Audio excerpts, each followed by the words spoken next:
Castle Derrington, on the night a king was to be overthrown, a boy was born as his father lay dying beside him.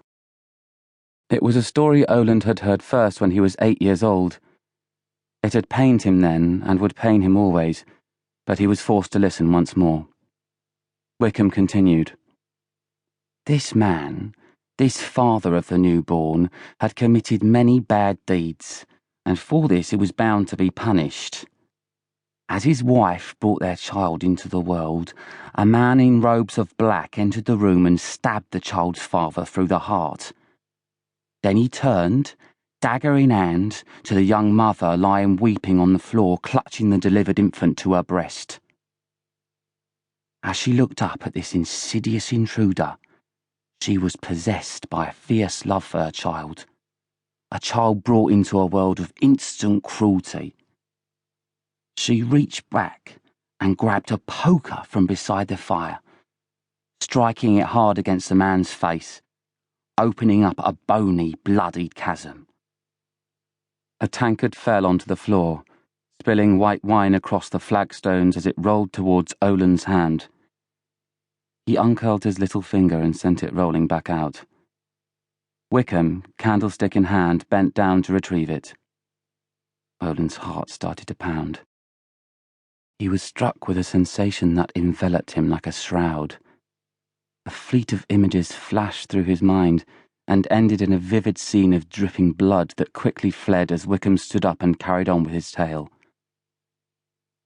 The terrified mother crawled past the felled man to the door, and through the deserted hallways of Castle Derrington she ran. Door after door was locked, on she ran. Eventually she stumbled into the kitchen, and there she found a small recess in a brick wall and a teetering tower of crates. She pulled off the topmost, then the next, and in the crate beneath that, she laid her silent baby. She scrawled his name on a piece of paper and pinned it to his chest. That boy's name was Oland Born, roared Viliuss, reaching under the table, grabbing Oland by the ankle and wrenching him out. He pulled him up to standing. Oland's eyes were level with Vilius's chin, and he dared not raise them higher. Being so close to Vilius's face and breath and spite repelled him. He was so close now, he could make out the tiny raised scars that marked his jaw like the slashes of a tiny blade. "What are you doing, you eerie little runt?" roared Viliuss. "Is your bed not comfortable enough that you prefer to lie on the floor?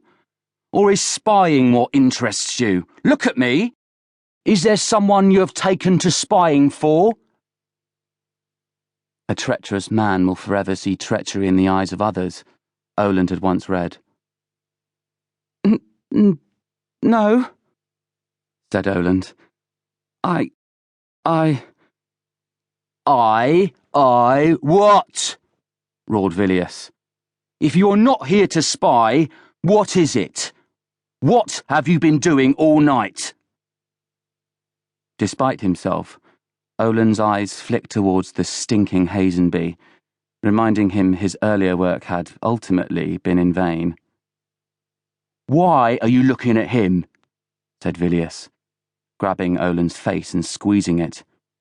No reason," said Oland. "This room is in no fit state for our morning revivals," said Viliuss.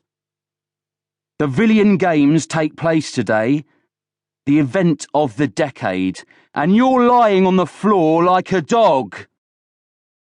"Like the dog he is," shouted Hazenby. The Craven Lodge all kicked back their chairs and staggered up, gathering around Oland, bearing down on him, drunk and roiling. In the midst of these murky thugs, Oland Born was like a light in the dark. His hair was fair, his eyes pale green, his skin sallow and unravaged by careless living. He had pale, angular lips.